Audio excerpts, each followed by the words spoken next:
Her smile shines as bright as the stars at night. Her heart is as kind as can be. She has the patience of a saint, but if you push her, oh Lordy. A straight talker is Smiley. She's the salt of the earth. Make no mistake, she matters.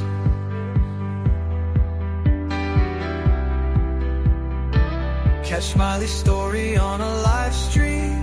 Oh boy, that girl can matter. Go Smiley. She's Smiley, alright.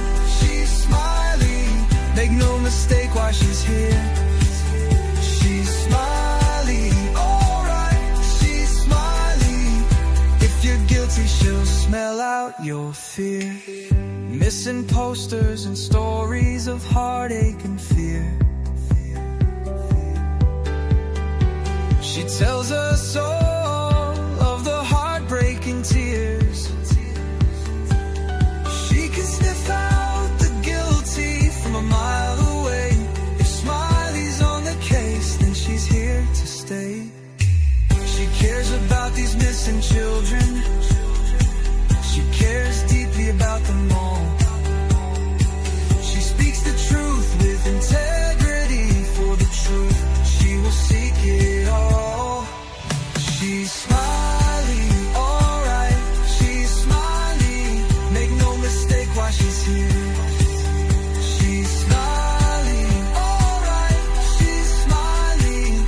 If you're guilty, she'll smell out your fear. Smiley's questions are like a heat-seeking missile. She's going straight for the bullseye. Don't ever believe you can fool her. She's too wise, man, she won't comply. She values freedom like the 4th of July. She values respect even more. If you want to earn a place at Smiley's table, watch the clock, it takes time for sure.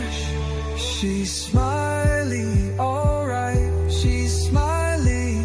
Make no mistake why she's here.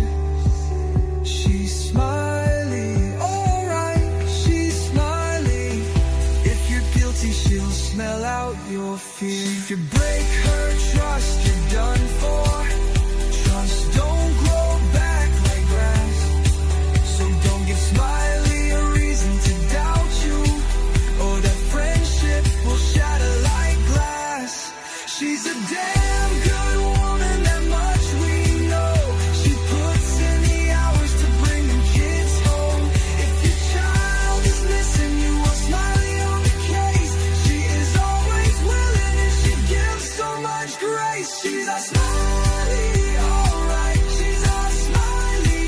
Make no mistake why she's here. She's Smiley, alright. She's Smiley.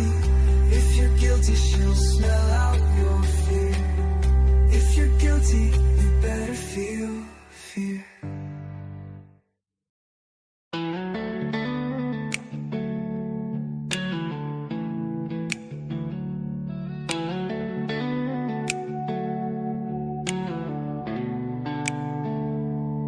She was born and bred in Nashville, but she walks the beaches down in Florida sand. A mother and wife, a daughter, a sister, trying hard to do the best she can. She found her voice with a heavy heart, looking for purpose with trembling hands. And giving this all a new start, moving ahead, speaking for ones who came.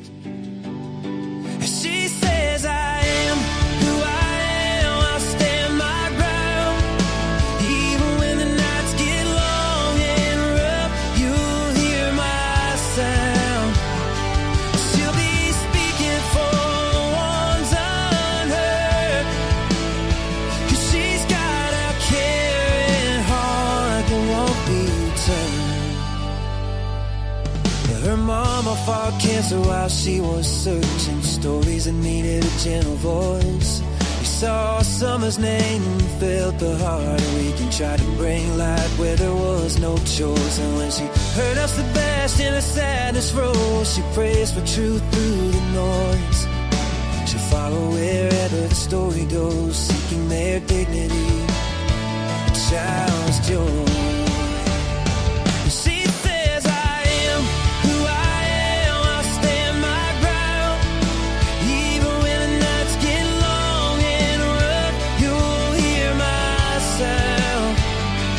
She'll be speaking for the ones on her, 'cause she's got a caring heart that won't be turned.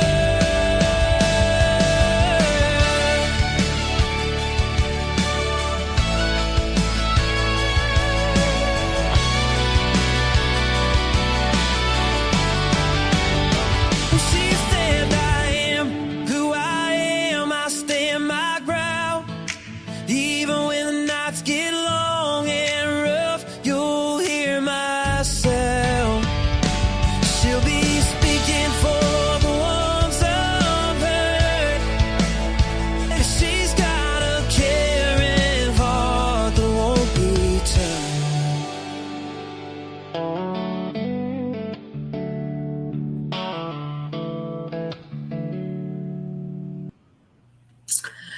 Well, hello, everybody. Hello, and happy Sunday. Ooh, Daniel, you're the first one in here today. I was fixing to say happy birthday. It ain't your birthday, is it? Happy Sunday. Happy Sunday. Happy Sunday. Happy Sunday. Happy Sunday. Y'all go sub up to Daniel. Happy Sunday. I don't know where I got happy birthday. Lord, have mercy. Wake up, Smiley. Wake up, little Susie. Wake up. Hello, Dawn. Second one in here today. Hello. Hello, Raymond. Hello. Thank you for being here. Hello, beautiful Millie. Thank you for being here, Millie. Hello, good to see everybody. Thank you for being here. I appreciate y'all so very much. More than you know. Hey, Jude. Hello, beautiful. I hope you're doing good, my friend. Hello. And beautiful Dawn Emery. We got Dawn up in the house. We got Dawn up in here. Hello. Yes, thank you, Jude. Hit that like button. Do all the free things. Like, share, subscribe. Do all those free things. Hello, I hope everybody is doing well. Is everybody having a blessed Sunday so far? I sure hope so. I hope everybody is doing great. Like Tony the Tiger says, doing great. I just don't have no cereal to go with that. I feel like eating cereal. I ain't feel like eating much of nothing heavy, but I feel like having some cereal. Oh my goodness. Lord. Hello, everybody. Come in. Welcome. Thank you for being here. Thank you for watching. We are in the 15th day of Nancy Guthrie missing today. Sad case. A lot of ups and downs. Frosted Flakes. What'd I say? Lord, there's no telling what I said, honey. Frosted Flakes. Tony the Tiger. I'm a Lucky Charms girl myself. Actually, I like Lucky Charms. I could eat Lucky Charm after Lucky Charm after Lucky Charm. Was watching race car for the first time in 25 years. I heard they had a bad wreck on there today. I heard they had a real bad wreck, Raymond. Whatever become of that. I hope they survived. I hope they got out of there okay. They have some times in them cars, let me tell you. I used to watch it. Wouldn't miss it. Now I just don't have time for it. Hey, Donna, I'm glad you're feeling better. You was sick Wednesday night. Lord, there's a lot of that stuff going around. Sun shining today here. Sun shining. It's so bright. It's coming through my blinds. I turned the blinds the other way and it's still coming through. Guess I need me some darkened curtains. Yeah, this is a Daytona 500 weekend, baby. Daytona 500 weekend. Yeah, I was glad I didn't have to drive back through that. I was at Stock Car. You was watching Stock Car. Somebody told me it was Daytona 500. I think it is Daytona 500, though, isn't it? Hell, I don't know. I don't know, baby. You was just watching Stock Car. I don't know. Somebody told me they had to travel through that mess. I don't know. But listen, Linda. I don't know. But anyway, Miss Nancy is still missing. We got big news coming out on the DNA. We sure do. This case has been up and down. This case has been up and down.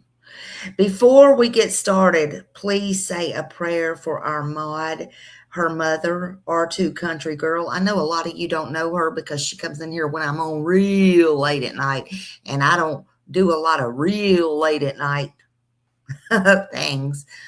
Although I was up again at 1 o'clock this morning. Jesus. Anyway, but I don't do a lot of real late nights. I get too old for this. But before we get started, say a prayer for her mother. She is in the hospital, and she's so good to her mom. And please send your prayers her way if you can muster up any.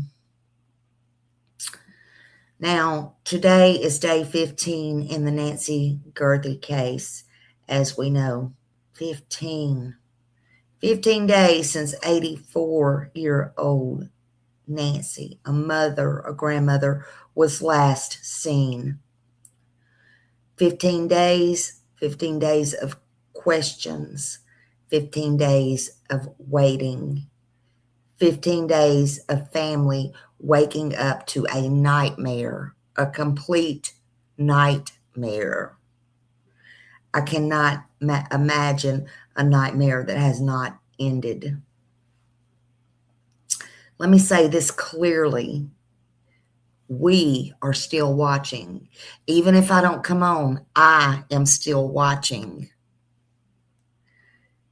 We're still watching. We're still praying. And we're still asking, where is Nancy? 15 days, and it matters. Time matters. I tell y'all, time don't stop. If anybody knows that, time does not stop. Today, we're going to go over what we know, what has happened, what has not happened, what could be next. And we're going to do it respectfully, fact-based, and with compassion. But before we get into anything today, I want everyone to just stop for a minute. Just stop. Just stand or sit where you are. Close your eyes for a minute. I'm not asking you to pray, but what I want you to do is I want you to picture in your mind. She might be right there next to you. She may not. She may be in heaven. I don't know. I don't know where she's at. I want you to picture your mom, or I want you to picture your grandmother, 84 years old. And then I want you to imagine, just sit there and think for a second, not knowing where she is for 15 days.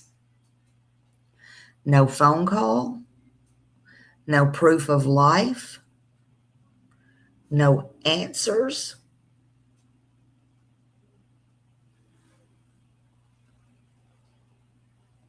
Just silence.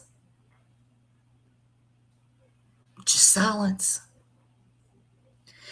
15 mornings waking up, hoping today is going to be the day.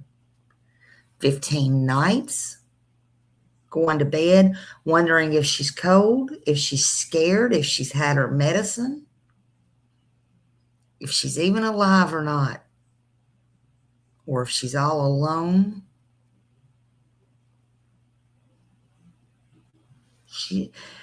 She's not just a case number. She's not just Savannah's mother.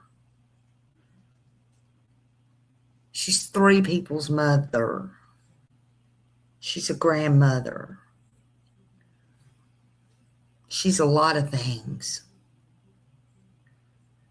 And day 15 should not feel like this. And if you no longer have your mom and she's passed, wouldn't you give just one more hour with her? 5 minutes maybe? I know I would. So yeah, my heart goes out to this family for sure. No matter who did what, my heart goes out to them all.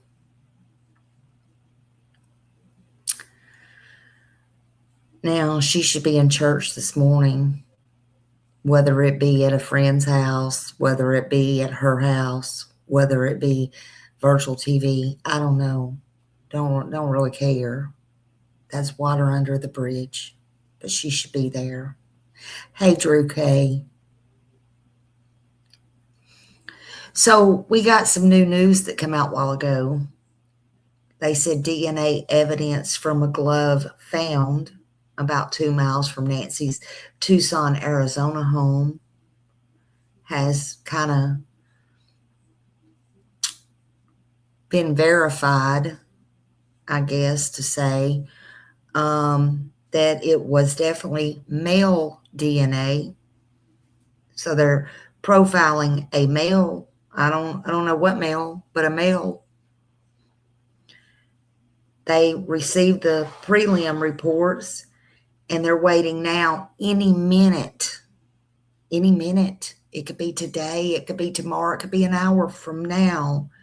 They're awaiting official confirmation before entering it into the National DNA CODIS database.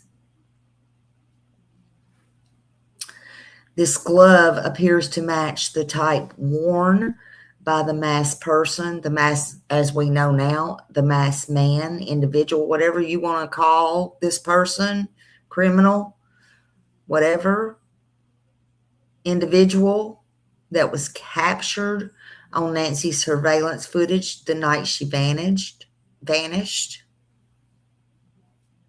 So let's watch the information that's come out, shall we? Give me just a second here and we'll watch it.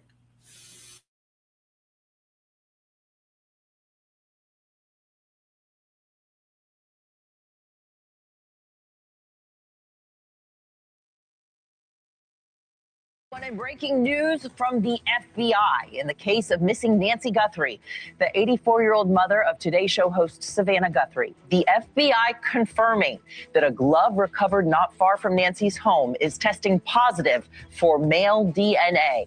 Those gloves appearing to match the ones seen in the Nest camera video that's been circulating. And that recovered footage shows the armed suspect seen trying to cover the lens outside Nancy's home the night she disappeared. More DNA testing is still being done, and results could come in as early as today. This DNA could be the critical piece of evidence that law enforcement's been waiting for. It could identify a suspect.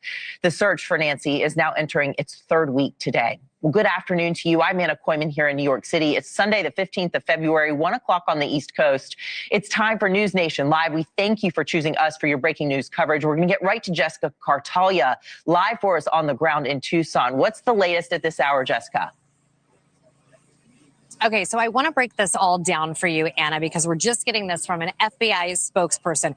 A glove found approximately 2 miles from Nancy Guthrie's home on Campbell Avenue. That was the glove that was found in a field near her home, has gone through preliminary results in Florida. Remember, we had been covering the fact that the sheriff's deputy sent that glove off to Florida to that private lab. Now the FBI has that glove back. They will start to enter an unknown male profile, the DNA that was taken from that glove, into what's called CODIS, and that is the FBI's DNA matching system. The process typically takes about 24 hours. So potentially, depending on what time they did this, potentially later today or into tomorrow. Now, Of note, investigators collected 16 gloves total in various areas near the house. We've been showing you that video of them going around, looking in these arroyos, looking in the brush near all of these homes in the Catalina foothills. What happens is they take those gloves off, they stick them in their back pocket, and every time they walk by something, there's a chance that it could fall out, right? So it sounds a little odd to say, considering that they are like going through everything with a fine-tooth comb. However, when you're walking through this brush, you have old wood, you have old branches, you have cacti here with stickers. So that happens. What stands out about this glove, law enforcement do not wear black gloves when they are investigating, because if there's blood, you can't see it. If there's residue from gunpowder or a drug like cocaine, it doesn't work with the black gloves. This glove is the closest thing that they have seen to the glove that the person was wearing when they walk up to Nancy's Nest camera at the front door. Whether the two are connected, that's what we are waiting to find out at this point. So many questions at this point, Anna. We get information, we get a piece, and then we go, okay, well, what about this? And what about this? And where was this? So we're all trying to piece this together. And again, awaiting the results of that DNA test. And unfortunately, it had to go to Florida before then going to Quantico to be tested. Thank you for watching. Subscribe below and download our news. So I'm glad they got all of that, but I hope and I pray that literally they do. I hope and I pray that literally they do, and that they're not, I hope it's no big to do about nothing. Let's watch this other one real quick.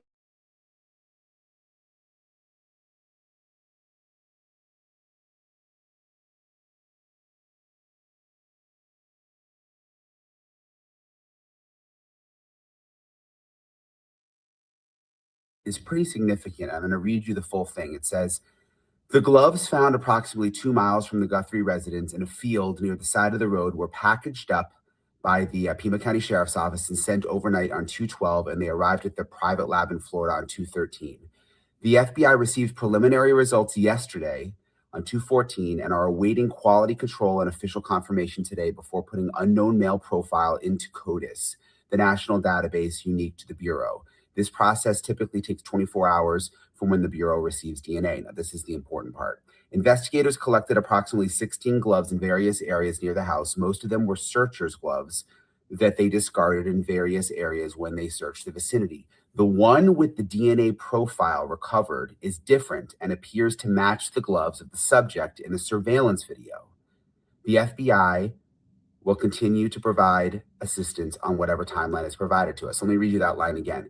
The one with the DNA profile recovered is different and appears to match the gloves of the subject in the surveillance video. So, and it's kind of a confusing statement, but the way I read it is the glove that was recovered 2 miles from the Guthrie residence is different and appears to match the subject in the surveillance video. And they're now waiting on the full DNA profile, which could be significant because this is another big piece of the puzzle. If they can get a DNA profile off the glove and it matches the DNA profile in the house, and then they can be swabbing people who they suspect could be involved, this could all start to tie things together.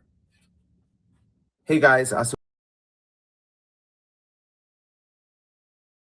So there is that information. So we could be waiting to see, oh, what do you know? It stayed up today. So we could be waiting to see an arrest today. We might. I don't know. I don't know if we are not. What do y'all think? What are your thoughts on this new information? I mean, what are y'all's thoughts? There has been so much up and down that I just don't even know what to think, honestly. I don't know. Thank you. Thank you, Janice, you think? You think? Oh my God, I have put that everywhere today.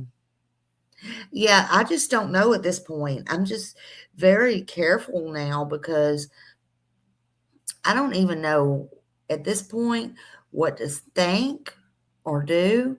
It has been a crazy case, Raymond. It's been so many ups and downs. And I was listening to some things that the sheriff was saying this morning, and I'm like, what in the world? You still believe it was an inside job? You know, I can't say I don't disagree with you. Oh, Texas, I really can't say I don't disagree with you, to be honestly. I got a little bit behind it, but it's not too hard to catch up on this one. It's not. It's just so many roller coaster rides, the ups and the downs. It's really a wild situation here, to be honest with you. So the only thing I'm confused about, and y'all may help me out, I did get behind on this. I thought that they said that they raised the reward. Was that the FBI to $100,000? Who raised it to $100,000? Because I just saw about an hour or so ago, and it was on Twitter. It was $50,000, and that was supposedly breaking news that come out. So I'm not sure. Everybody was commenting on it, and it was like nobody even noticed that.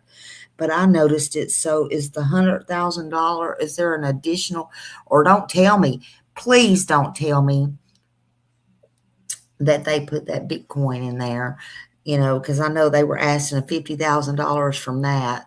So I don't know. I did get lost on that part, but I noticed that it said 50. You did? Okay. So thank you, Raymond. Thank you for the gift. I didn't mean to just drop you down. Hold on.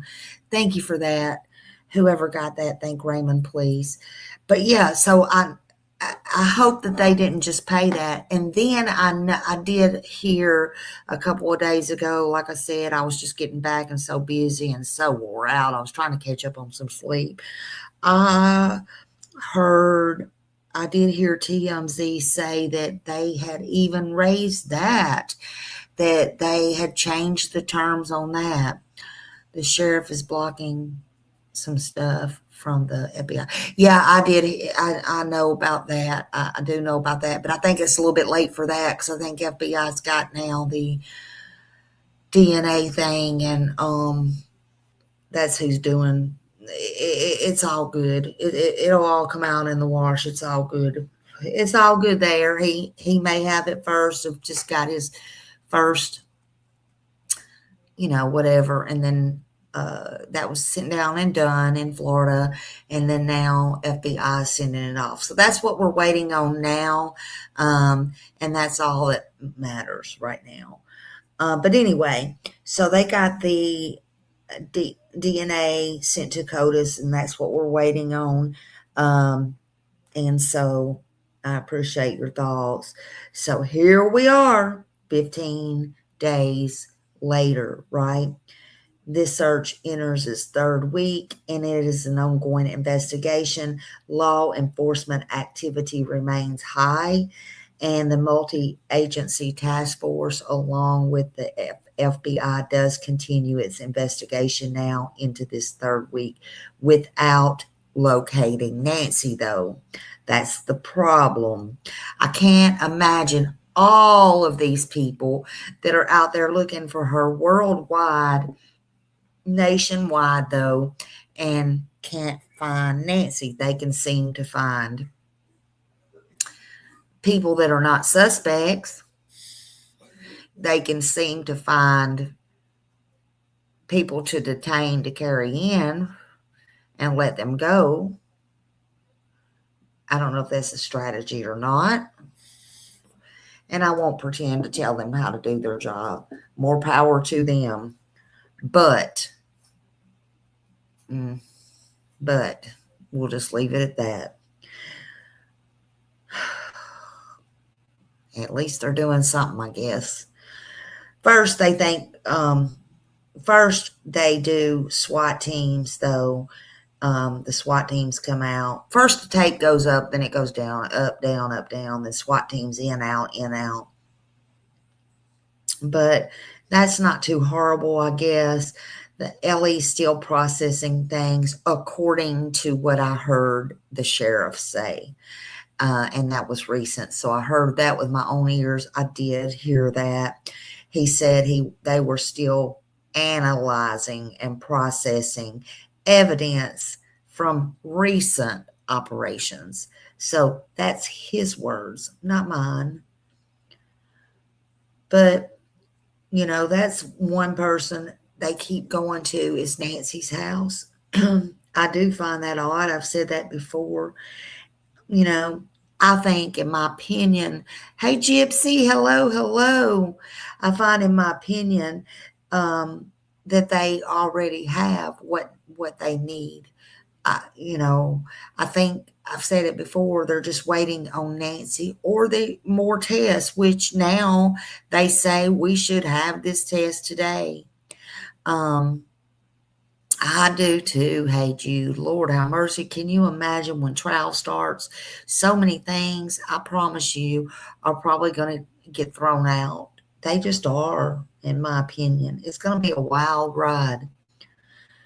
But a federal search warrant was executed on Friday night at the residence, roughly about 2 miles from Nancy's home, and multiple police were detained. They secured that operation, but no one has been arrested or charged in connection with the disappearance of Nancy. And of course, they could not find Nancy.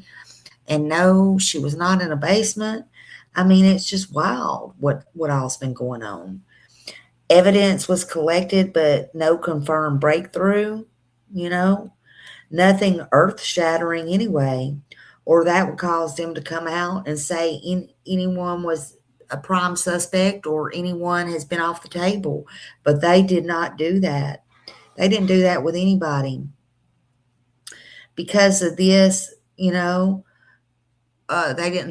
didn't come out and say, because of this, we're going to literally book them and they'll see the judge for an arraignment. No, they didn't do that, did they? We didn't see nobody being held for bond or with bond or without bond or any bond or anything. No, we didn't see none of that. They just questioned people and let them go. Again, was that a strategy? Hey, Dodie, good to see you. Hello, hello. So I don't really know. I don't know. We know the police say those drops of blood samples. I say they are drops of blood samples. As some of them are big as a penny, right? If you look at them, some of them are big as a penny. But anyway, that's just my opinion. Police said they were 100%. Those come from Nancy. That's for sure. So they know that. And now they're saying that the gloves that they found, they think come from the perpetrator. They say they found the glove or gloves, and they are at CODIS right now as we speak. Not sure what all they found inside the house. They're still not saying that. They're not saying that. Now, the other day they put up this white tent, and they were doing allegedly measurements. They were checking things out, but they did not wash the porch off. I kind of find that strange, but okay. Well, no, I don't, because they might need to go out and get. Never mind. Not fully sure 100% because I think they are holding things back. But again, I think they were doing measurements, how tall this person was, and all that kind of stuff. They did finally come out and say they think it was a male at that time, about 5'9" to 5'10". So I'm not quite sure. Now, they were carrying a black 25-liter Ozark Trail backpack. Now, remember, a lot of people saying, oh, I'm black. Well, let me tell you something. Everything don't always look the same as it does on camera, first of all. People don't look the same as they do on camera. But second of all, that was night vision. Third of all, it's been passed around to God and everybody and their brother, their puppies and their who knows what. But now I'm on board with the backpack. And remember, guys, just remember what we do see on camera the color can differ. So I don't know. But here's the thing. I know this morning, JLR, or it might have been last night, I don't know. I heard it this morning. Hey, Glenda, JLR did go to Walmart. So again, I don't know if it was this morning or last night. I might have been asleep. I don't know. But anyway, JLR did go to Walmart. I'm going to have to give that guy credit where credit is due. Y'all go sub up to him, although he's got all the subs in the world, but he needs more. Go sub up to him. Anyway. JLR did go to Walmart near, because I don't know where she bought, or not she, I don't know where this dude that was on the porch bought you know what I'm saying, at what Walmart it was bought at, literally. But JLR went to the Walmart near, not far from where Nancy lives. And allegedly the only place that sells backpacks is Walmart. That's a big thing. Okay. So we know that. We found that out. That's the only place that sells these backpacks. So JLR went there and he bought one for himself. And guess what? Guess what? Those backpacks are behind one of those glass doors with locks. They're locked.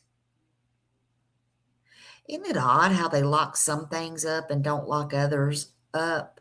Yep, Glenn, I say the same thing. Pull those cameras. And they probably are. They probably are, but it's probably going to take a while because God only knows when they bought those. But it's behind a locked door, just like the game systems are, behind a locked door. They had to get a key, unlock it to sell it to you. Now, if you had to buy it in the back or not, that's a different story. I don't know. But I can tell you they had eyes on and cameras on whoever bought that backpack, and I'm going to tell you why. Because I know here a lot of druggies use the backpacks. They use to carry their stuff in. They also use the backpacks to thieve, to lift, to what do you call that? To hell, I forgot what it's called. Shoplift, basically. I used to have a spiffy word for that. I used to boost. Okay, I know about this stuff. To boost. And all they had to do was tear that little tag off. And some of them even know how to take those little things off. But anyway, I digress. Can go to the bathroom real quick. And Walmart's got one in the front and in the back of bathroom, And all they had to do is slip it on like it was theirs and walk out that door. But I can guarantee you nowadays, with all this other stuff being sold and made and all that, all they have to do at Walmart is go back and look at those cameras if they're not erased over. If it was recently bought. Okay? And then they'll figure out also who sold that to that person. They'll be ID'd, don't you worry, unless they sent somebody else in to get it. But I promise you, they'll figure it out. It might take a while. But they had to get a key, and unlock the lock and sell the book bag. And they sell it at Walmart. Now, when and if they'll be able, not if, but when they'll be able to know who, that's going to help their case some too. I think so anyway, but it may take a while. Listen, people, there is no perfect crime. You cannot get away with no perfect crime if somebody is looking. If they're looking. And remember, everything nowadays is traceable. Everything. You think you got everything covered? Think you got it in cash? Think you paid somebody off? It may take longer, but you're wrong. You're wrong. There is no perfect crime. Everything's traceable, but it may take some time. Look, Miss Nancy would normally be in church today, like I said. Why is she gone? What was it? Why her? What was that taken? Why was that taken from her? I want to know really, what was the motive?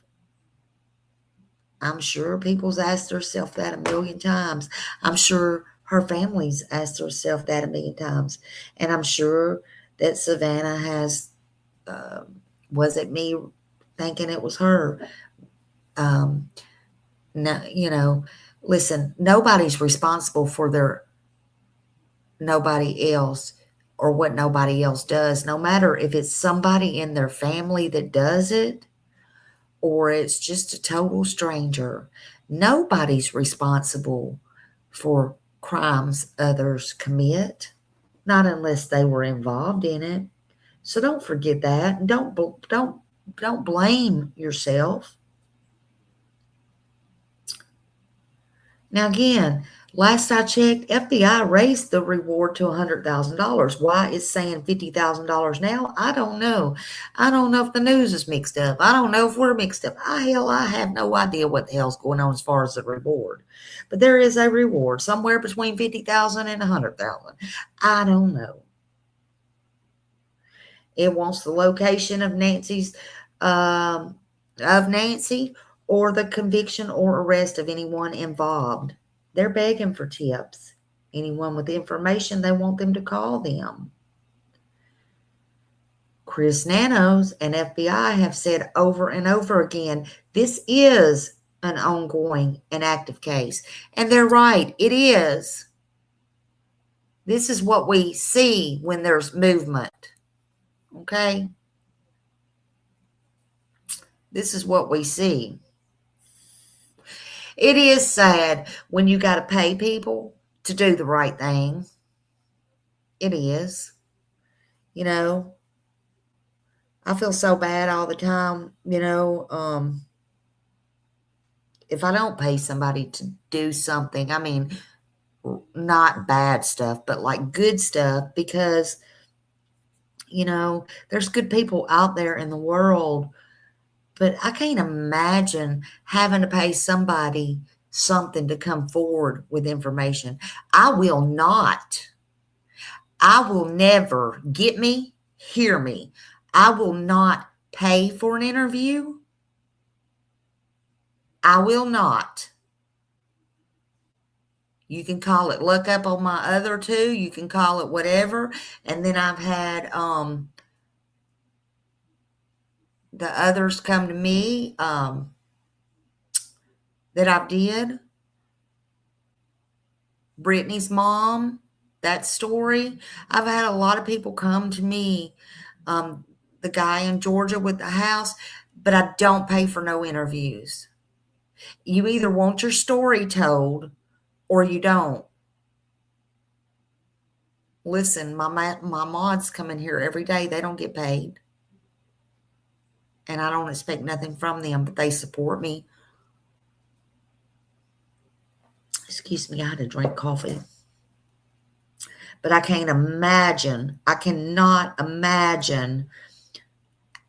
I'm with you having to pay for somebody for information, which is why I literally call it bullshit. I really think it is. And I think it's a scam because there's a lot of scam artists, unfortunately, in this world who will do anything, as we see on here, for $1, for quarter. Hell, if they could get quarters on here, they'd probably be begging for quarters. They don't have a clue. Let me get back on track because I don't want to even start.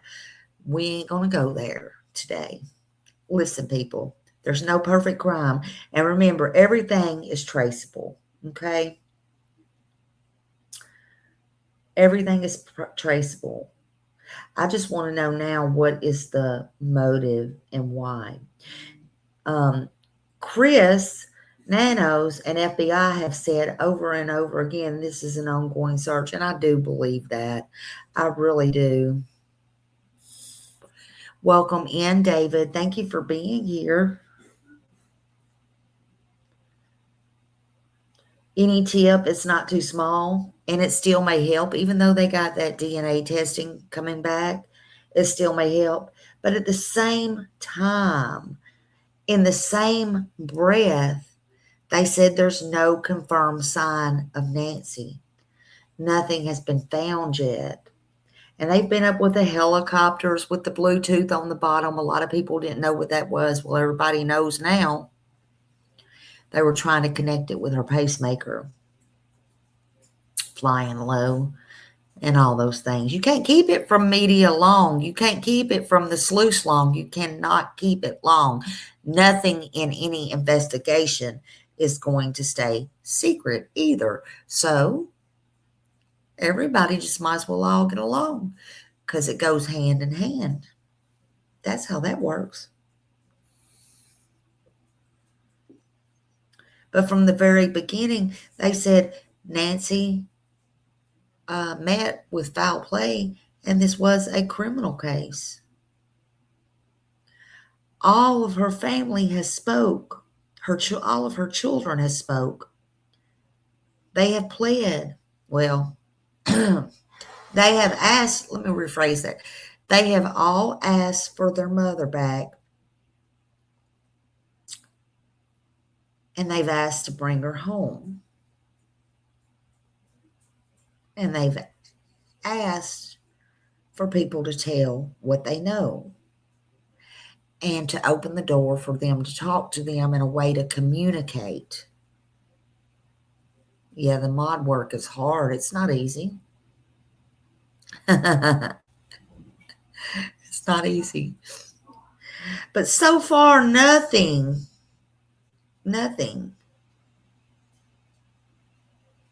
Unless you want to call a bunch of heartless scammers out there to make a buck something. That ain't nothing to come on and tell the public about. Hell, we can see that. We can all see that. Look, there's so much we do not know that's going on behind the scenes. I can promise you that. I can promise you that. Look, I want to play this video with y'all. Hey, BJ, good to see you. Hello. Good to see you, honey. Hello, welcome in. Thank you for being here. I want to watch this video. This was a interesting video I found. I don't know if anybody has saw this or not. This is very interesting. So we're going to give credits and everything. This video belongs fully to its owner, and that's right. Thank you. And this is under the copyright section of 107 Copyright Act 1976. Allowance is made for fair use for purposes such as criticism, comment, news reporting, teaching, scholarship, and research. And there's a longer one out there, but I am going to add for awareness. And I am going to say no infringement is intended. So let's get on with it.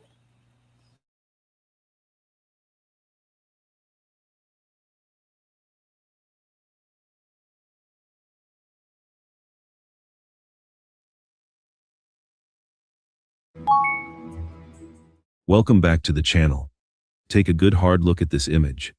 On the left, a science teacher loved by his town. On the right, a masked kidnapper wearing a gun like a clown. At a glance, they are worlds apart. But the thing is, less than 2 miles from the crime scene, police just found an object that might blur that line completely, a black glove discarded on the roadside. It is a chilling match to the cheap gear the attacker wore. Meanwhile, the FBI hit Tommaso's door for the 6th time, leaving with a mysterious paper bag. Did they find the other glove inside his? Oh, I want to say this. I literally, I do want to say this before we watch this. I am not accusing anyone of anything. I want to say now, I want to make sure there is no accusations by me or anyone else. We are also just watching this video. No accusations or fact beyond the official law enforcement's confirmations, which there has been none. So I encourage everybody to be respectful. You can have your own thoughts and opinions, but please put in your opinions, because everybody gets due process, and that's under the law in all the states last I looked. Okay. And that is a good thing.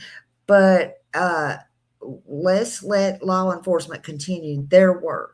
Okay. We're not here to accuse anybody. With that being said, you know, I know we all feel some type of way, but I don't even know. I haven't watched the entire thing. Let's just continue to watch this, though. Okay? Let's continue. I just wanted y'all to know I'm not blaming anybody. Home. For 10 days we have debated familiar eyes. But today, no more feelings. I am weighing Tommaso Ciani against the masked man with 5 deadly coincidences the police cannot ignore. Trust me, these details are much colder than you think. So, let's get right into the first, and perhaps the most tangible coincidence in this whole nightmare, the $100 kidnap kit. When digital investigators and internet sleuths began to zoom into that high-definition video from the front porch, they realized something very strange. This person was not using high-end tactical equipment or specialized gear you would expect from a professional operative. What I found was that the intruder was using a basic ski mask that costs about $22 and a nylon holster that sells for the exact same price at local sporting goods stores in Tosin. Even the backpack, an Ozark brand with those distinct reflective straps, is something anyone could pick up on a quick trip to a big box retailer. But the thing is, the most revealing part of this outfit might be the hands. The intruder was wearing black gloves made of a synthetic rubber called nitrile. These are not tactical gloves.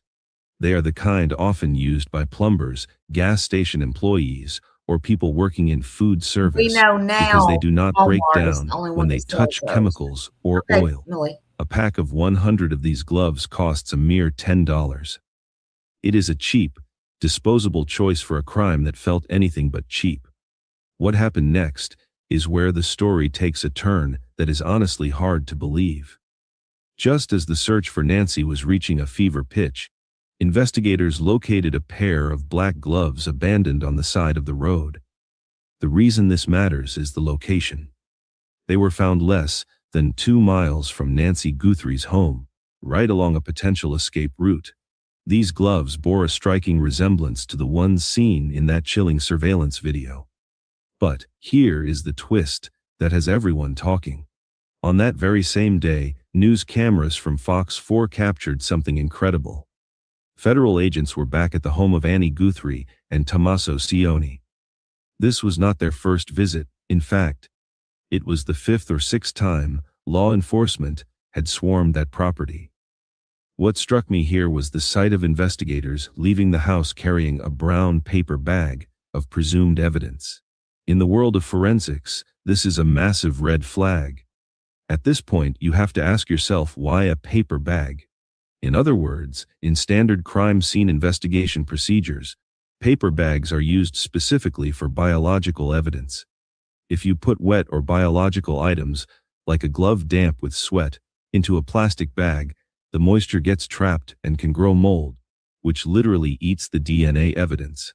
Paper allows the evidence to breathe, preserving the genetic material for the lab, which tells us that whatever the FBI took from Tommaso Sione's house, they believed it carried a biological signature that needed to be protected at all costs.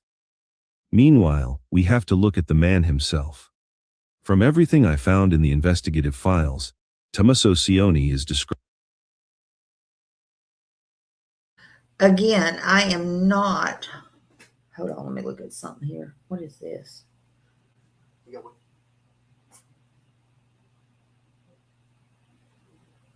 Okay, never mind. That was old. That was old news.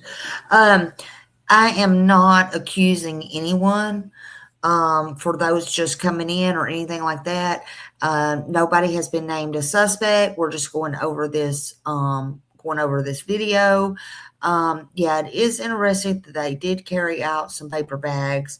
But I would like to know where he's at. Everybody's talking about Savannah's husband came. So, okay, well, where is Annie's husband? That's what I want to know. Why is he flying so low under the radar? Just curious. That's all. Just curious. Makes no sense to me, but okay.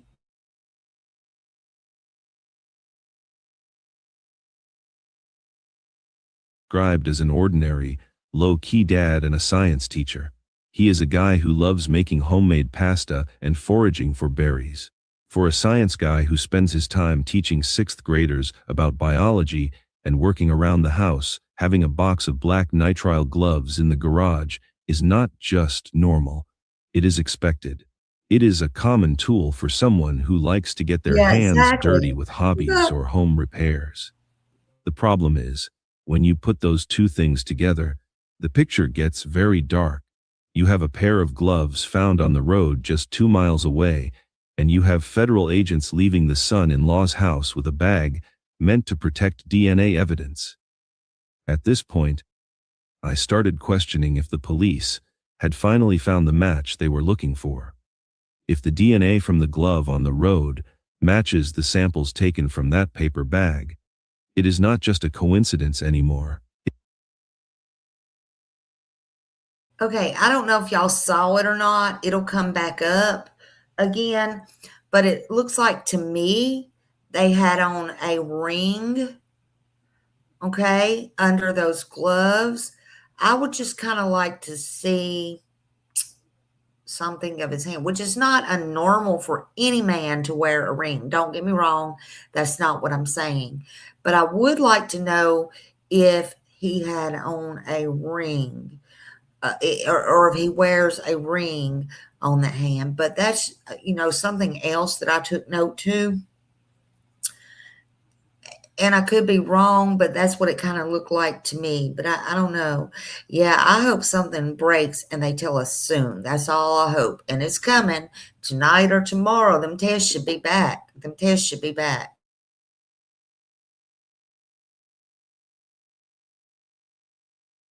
It is a smoking gun, which means the pressure on the family is reaching a breaking point. The transition from being a grieving relative to a subject of a fifth search is a heavy one to carry. I don't know. And this is important because while the sheriff continues to say there are 0 suspects, the physical evidence seems to be whispering a very different name. From there, every single move the investigators make is being watched by millions, waiting to see if that paper bag contains the answer we have all been searching for. From there, we move away from the physical evidence left on the ground and step right into the hard, uncompromising science of biometrics. This is where the digital reconstruction of the suspect starts to get really uncomfortable for anyone close to the Guthrie family circle. You see, the FBI did not just release that 44-second video to show us a scary man on a porch. They released it because they knew the biology hidden behind that mask would eventually scream louder than a single fingerprint ever could. What I found was that forensic video analysts have been harvesting every possible clue from those grainy frames. By using the bricks on Nancy's front entrance as a fixed geometric guide, Experts believe the suspect's height is somewhere between 5 feet 9 inches and 5 feet 11 inches. They estimate his weight at up to 230 pounds. In other words, we are looking for a male who is described as somewhat stocky, not a lean individual. The thing is, when you look at the way he moves, experts like Susan Constantine have pointed out that he seems significantly longer torsoed with shorter legs and a very broad hip region. These are the structural realities of the human skeleton that you simply cannot fake with baggy clothes or heavy jackets. And then, there is the specific detail that stopped the entire internet in its tracks: the eyebrows. If you zoom in on the high-resolution infrared images, you can clearly see the suspect's eyebrows peeking out from the We got an eye holes of the eyebrow ski expert mask, around here. and they are not bushy, Go find wild, him. or unkempt. They He are should be able to manicured. nail this They are person, groomed. honey. This implies a level of self-care and routine that you do not typically associate with a desperate, random criminal. This suggests someone who looks in the mirror, someone who takes the time to shape their appearance carefully. It suggests a person who fits neatly into society, perhaps someone you would see at a local grocery store or even a school classroom, looking perfectly put together and professional, which tells us that the manicured detail pushes the forensic. To me, it looks like there is a possibility, and I don't know, I could be wrong, but it looks like there's a possibility he could be wearing contacts also. I don't know. And if this was pre-planned, he could be doing a lot of things, only not the right things, because there is no perfect crime. Also, I was wondering, you know how she has some cameras on her front porch? Y'all say, well, so-and-so and so-and-so would know she had cameras. Would they? Would they? Even if they went over every single day, would they? Because was it normal that she always used her front door? Or did everybody always go in the side door or the garage door? Was it normal?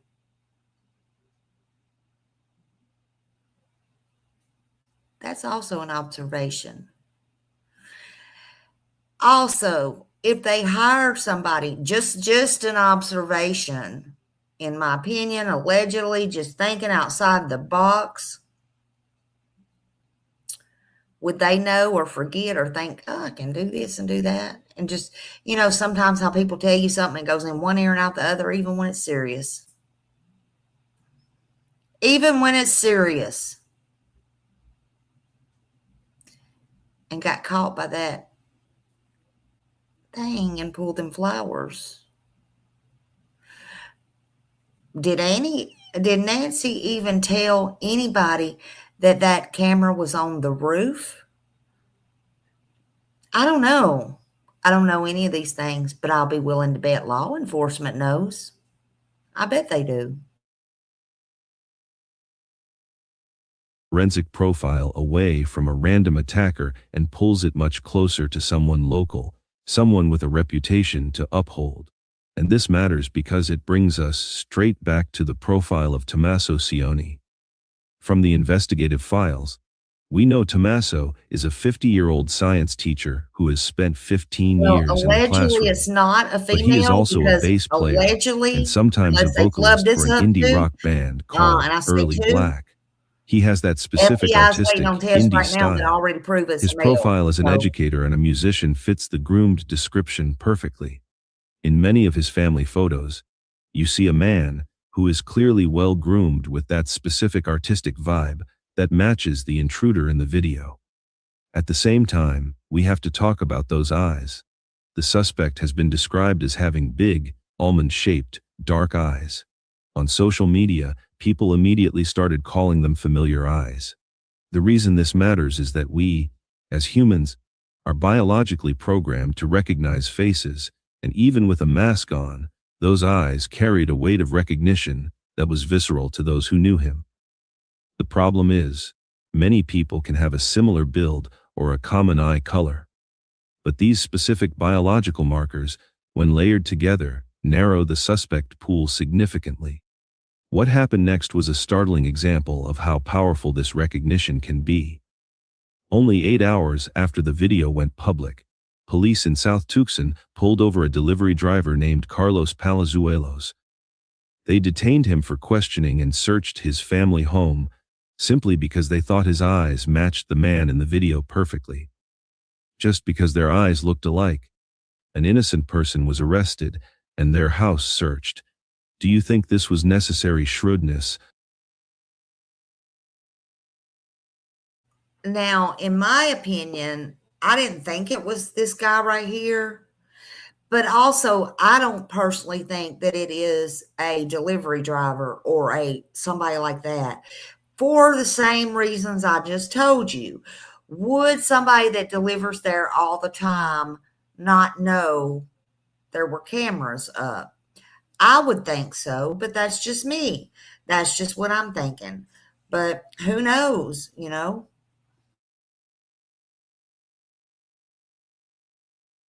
Or a dangerous, hasty action that could lead to the wrongful conviction? Does this detail really reflect that? Please leave your thoughts in the comments. Which means that while Carlos was eventually released because he had an airtight alibi, the suspicion surrounding the familiar eyes hasn't just vanished. It just shifted focus. Because while Carlos could prove where he was, we still have not seen a confirmed public alibi for Tommaso Cioni during that critical 4-hour window between 9:50 p.m. and 1:47 a.m. What I found was that Tommaso's own physical profile matches the biometric data harvested from the cloud footage almost point for point. The height, the stocky build, the artistic grooming, and those deep, almond-shaped eyes. Because of that, the court of public opinion has been relentless. The transition Why from a was he science bending teacher down to a under that subject of arch? international scrutiny happened in the Now, blink of an eye. could they have known about Meanwhile, the the camera and FBI one of the continues to cameras work on a and more detailed bent down composite to try based on to the get mouth their, and the they potential knew there facial was one hair. camera there They and believe they bent see a down to try to get mustache, their which height again down? fits the recent I don't descriptions of know. Tommaso. At this point, you have to ask yourself, is it just a tragic series of coincidences, or is the cold math of biology starting to bury the son-in-law? The geometry of a face does not lie, and those manicured eyebrows are a choice. From there, every single pixel of that restored data is being compared to every photo of the son-in-law, looking for that one undeniable detail that can either clear his name or seal his fate. The reason this matters is that in such a high-profile case, the pressure to find a match is immense. This matters because as the investigation enters its second week, those familiar eyes will continue to haunt this investigation until we finally know the truth. At the same time, we need to step away from the physical masks and the cheap gear and move into a much more chilling territory, the realm of behavioral psychology. This is where the mask truly begins to slip, not revealing a face, but revealing a mind. When you watch that footage, the first thing that hits you is not fear. It is the intruder's total lack of it. He is not breaking in, he is sauntering. He moves with a level of calmness that borders on pure, unadulterated arrogance. There is no frantic checking of the perimeter, no nervous glances over his shoulder. Instead, he walks up to that camera with the leisure of a man checking his own mail on a Sunday morning. This is not the body language of a stranger in a strange land. What happened next is the moment that has kept experts like Megyn Kelly and former federal agents talking for days. The intruder walks up to the camera, and he does not flinch. He does not try to hide his hands or duck his head in shame. Instead, he reaches out and gives the lens two light, rhythmic taps. Tap, tap. It is a gesture so casual, so mundane, that it feels like someone checking a microphone or tapping on a familiar piece of furniture as they walk by their own living room. In other words, this is the textbook definition of what we call ownership behavior. In the world of criminal profiling, Ownership is a state of mind where the perpetrator feels they have a legitimate right to be in that specific space. He does not act like a thief in a stranger's home. He acts like an owner in his own backyard. The problem is, why would a total stranger feel that way? This man showed zero fear of a dog barking or a neighbor looking through a window. He knew the layout of the porch. He knew exactly where that camera was positioned before he even reached the top step. He walked through that space with the subconscious confidence of someone who has walked those same steps at least 100 times before. At this point, I started questioning the For those coming in, thank you for being here. I don't know if it's him or not. I honestly don't know. I'm not trying to accuse him, just for anybody that's coming in. Hey Kelly, hello, good to see you. I found this video very interesting though, and I know a lot of people was curious, let's just say that. So we are watching it and we're just kind of going through it. Nobody is accusing anyone of anything. And for those, I've seen somebody just ask, I apologize. Somebody just asked, there has been news to come out that the testing is back from the glove or gloves that they found. I think they found a total of 16. I may be mistaken, but they eliminated a lot because they were other people's. Anyway, they found a glove or gloves belonging. So that leads me to believe they did find DNA in the house, even though they're not coming out to say. But regardless, they have said that it belongs to a male for sure. Whoever was at this camera is a male, is what they're saying. And so now they've sent it off to the CODIS over in Virginia, and we should have that test back anytime today or tonight or tomorrow. So will there be arrest? Will there be a conference? Will there be a name of a true suspect? I don't know. I'm just like y'all, but I'm going to get it out here. We'll know soon. We'll know this soon. But again, when he keeps showing this tape over and over and over again, I want y'all to take notice under that glove. It looks like, yeah, DNA at the house, same thing. So I want you to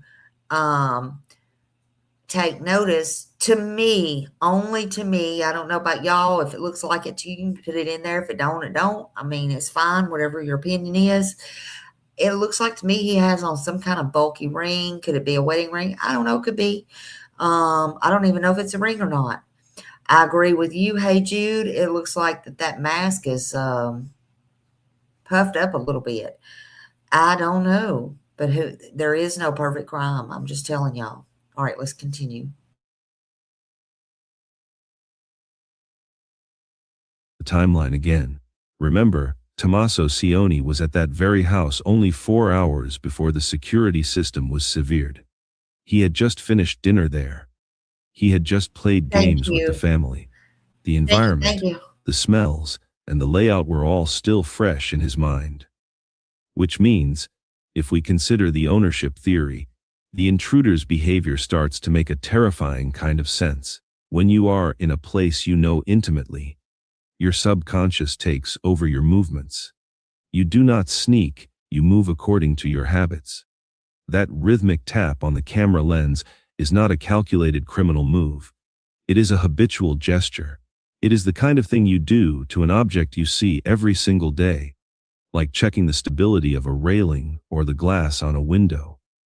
The reason this matters is because it suggests that the person behind that mask was not just familiar with the house. They were comfortable in it. They were at home in the silence of 2 a.m. Meanwhile, we have to look at the arrogance of it all.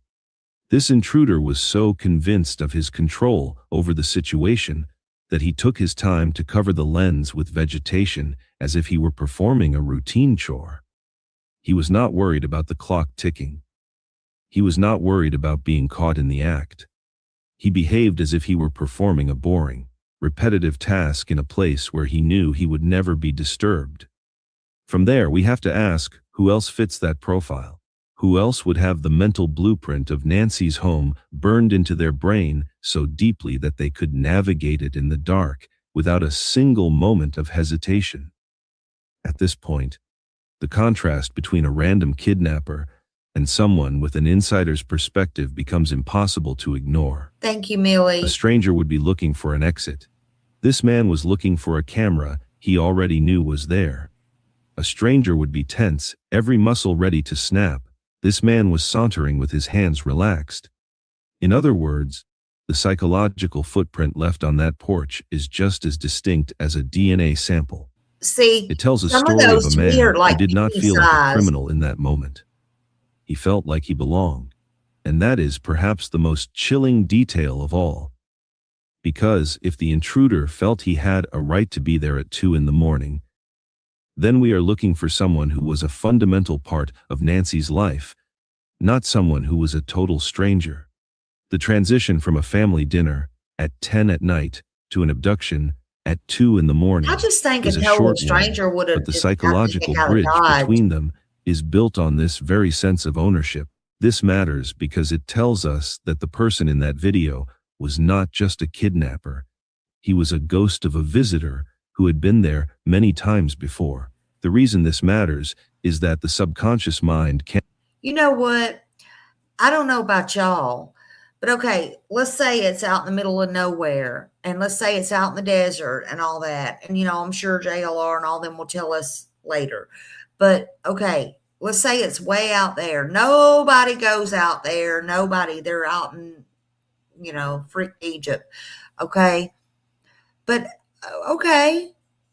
So that you can think about that two ways. Somebody that's a total stranger takes it up on their self to go out there and commit this crime. And even with the best of the best of the best, if they're a stranger, they could go in and do the deed, and guess what? They're going to take a chance on a Saturday night, somebody coming back home that they don't know. Maybe they do. Maybe they cased it out. Who knows? Or somebody coming over that they just invited, whatever. Seeing a strange car that come down through there, even if it's way out there, and going, what are you doing here? Or they're going to take a chance on their car getting stuck. Even if it's a rental car, things happen. Shit, I know things happen. Or something where it's not supposed to be, or where they're not supposed to be. Or allegedly, possibly, maybe, it could be somebody that knew the layout, knew the family, and it could be somebody that's, oh, well, if somebody passes by here, they're just going to see our car. They're going to think we're checking on her. No big deal. Not a big deal at all. But again, I'm not accusing anybody. I'm just telling a story.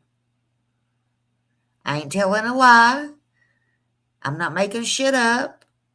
I am telling the truth, because that could literally happen. I'm just saying, what if? What if? You can look at it both ways. You really could. I'm going to tell you something. If it was me and it was random, even if I was a criminal, inexperienced or not, I wouldn't go way out in the boonies. Screw that. Nope. Ain't happening.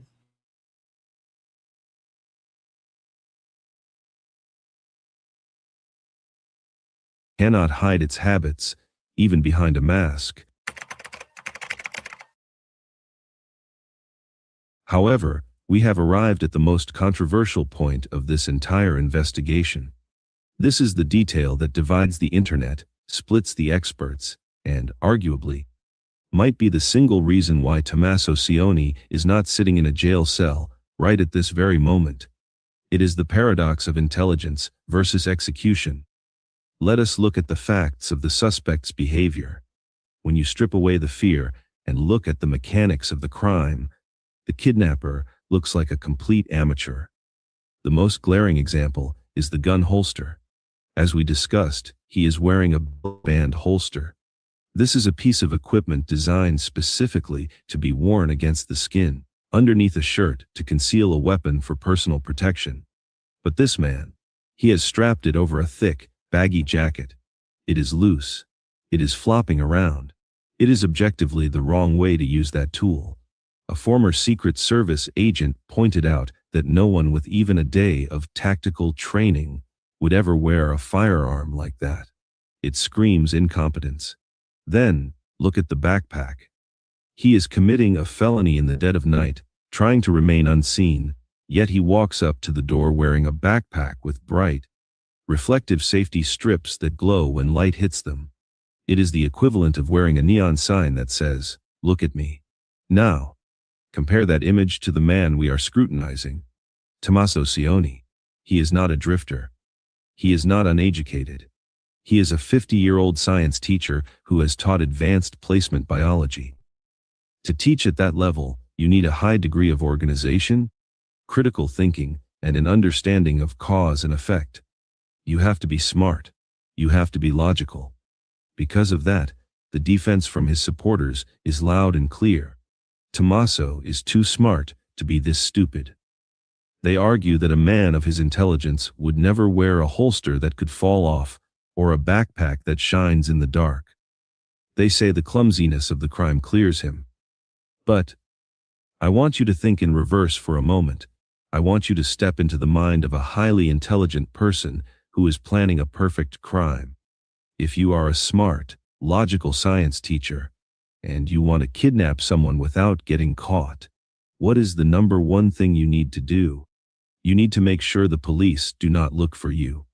If Tommaso had walked up to that door moving like a SWAT team member, wearing high-end tactical gear, and disabling the camera with a laser or a signal jammer, the profile would immediately narrow down to someone with training, someone precise, someone like a science teacher who plans ahead.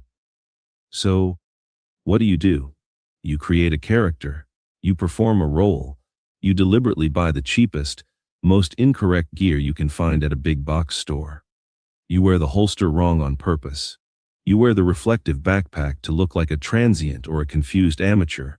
You construct a visual profile of a disorganized offender, someone impulsive, uneducated, and sloppy. You want the FBI profilers to sit in a room and say, "We are looking for a banned substances addict or a local thug." So they stop looking at the respected educator with the master's degree. This concept is called staging, or more specifically, calculated incompetence. It is the ultimate camouflage. It is not just about hiding your face with a ski mask. It is about hiding your intelligence with a costume of stupidity. And if this was Tommaso's plan, we have to admit one terrifying truth: it is working. It is working because right now, we are debating it. It is working because the sheriff is hesitant to name a suspect. The amateur nature of the crime has created enough doubt to keep him free for 10 days. The clumsiness is not a mistake. It is the most sophisticated part of the entire plan. He is playing a character so well that half the world thinks he is innocent simply because the crime looks too messy for a smart man, which tells us that the one competence might actually be the most damning evidence of all. It suggests a level of manipulation that goes far beyond a simple kidnapping. It suggests a mind that understands how law enforcement thinks and is actively playing a game of chess against them. The belly band was not a mistake, it was a prop. The reflective strips were not an oversight, they were a costume. And the man behind the mask isn't stupid, he is banking on us being stupid enough to believe the act. So, I have to turn this question over to you, because this is the hinge the whole case swings on. What do you think? Was the kidnapper genuinely stupid for carrying the gun incorrectly? Or was he a genius Y'all can playing the answer that if fool you to want mislead to. people? Let me know your verdict in the comments below. Because if this is a performance, It is one of the most dangerous high-wire acts we have ever seen. And as we move to the final coincidence, we will see that even the smartest plans leave a trail that no amount of acting can cover up.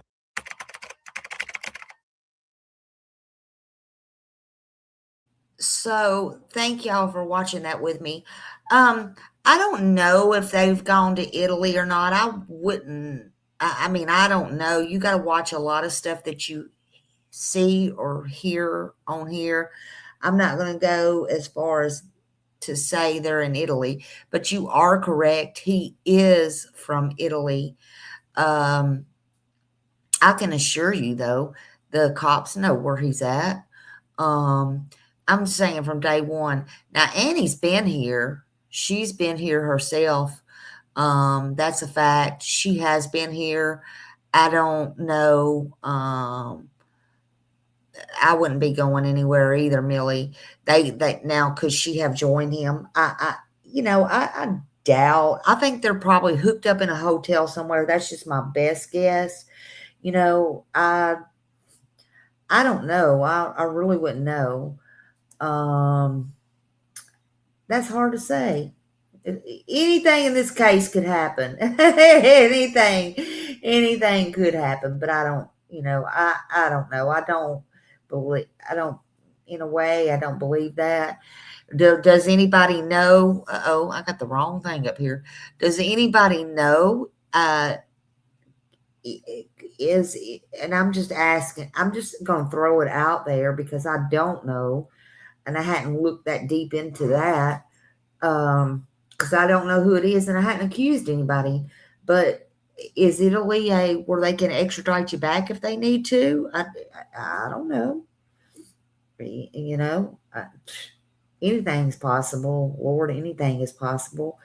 But I do want to know, yeah, I'd like to know where he's at. Everybody's worried about Savannah's husband. Okay, well, where's this guy? What I'm getting at is, why is he not here with his wife? I'm just saying. And he may just be camera shy.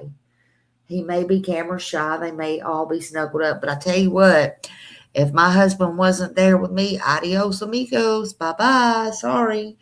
But anyway, but what we're going to do is I won't keep y'all long. We've already been on here an hour and a half, but I just wanted to come on here to let you know I have not forgot you, because I haven't. I am keeping an eye on this. I'm just totally exhausted. Hopefully by today or tomorrow, surely with this DNA, surely with this test they've got to rush on, surely with it over in CODIS, they can rule out somebody or rule somebody in, or they'll come out and have some kind of conference or say what's what. This case is nuts. It really is. But I don't know. If you know anything, continue to let them know. Don't come bring it to social media. Let the law office know, 520-351-4900, because, they need to know, not us. We don't know what we're doing over here. Let them know, and let them do their job. But all right, everyone, I'm going to play us out. And as we close out tonight, I want to remind you this is still an active, very active case of an 84-year-old mother, a grandmother, and a friend.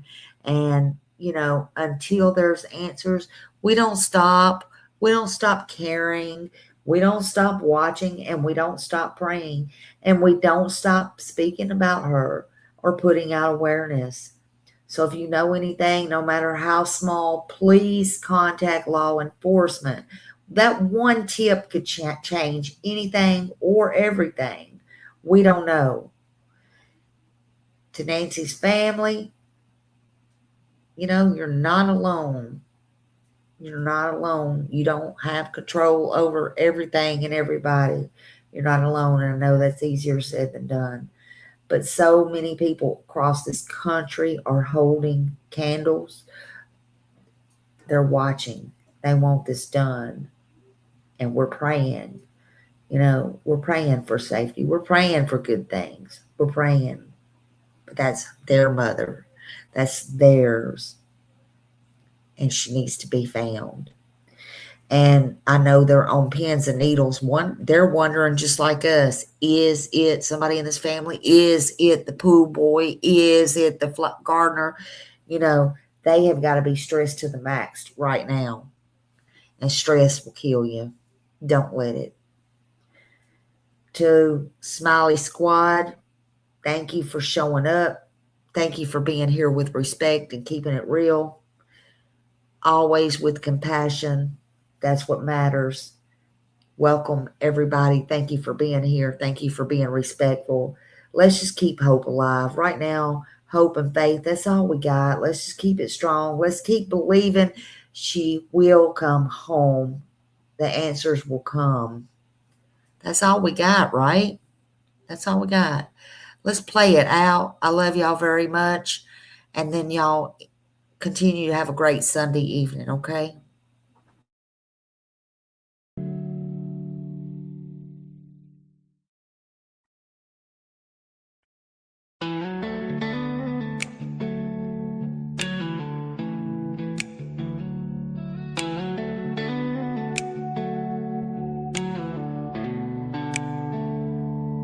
She was born and bred in Nashville, but she walks the beaches down in Florida sand. A mother and wife, a daughter, a sister, trying hard to do the best she can. She found her voice with a heavy heart, looking for purpose with trembling hands. And giving this all a new start, moving ahead, speaking for ones who came. And she says, I am who I am, I'll stand my ground. Even when the nights get long and rough, you'll hear my sound. She'll be speaking for the ones unheard, 'cause she's got a caring heart that won't be turned. Her mama fought cancer while she was searching, stories that needed a gentle voice. We saw summer's name and felt the heart ache and tried to bring light where there was no choice. And when she heard us the best in her sadness rose, she prays for truth through the noise.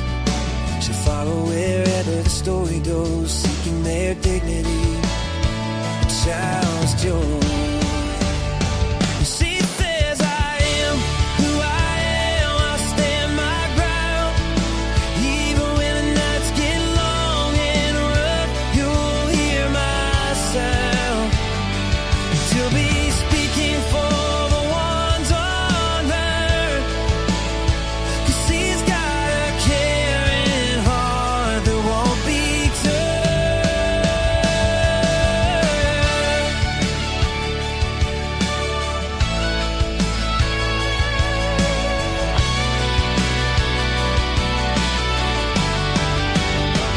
She said, I am who I am, I stand my ground.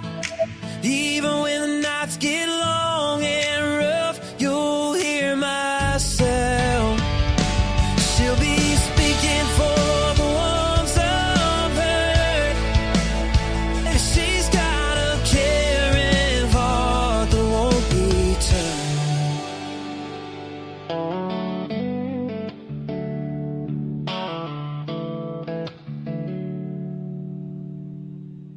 Y'all have a great night.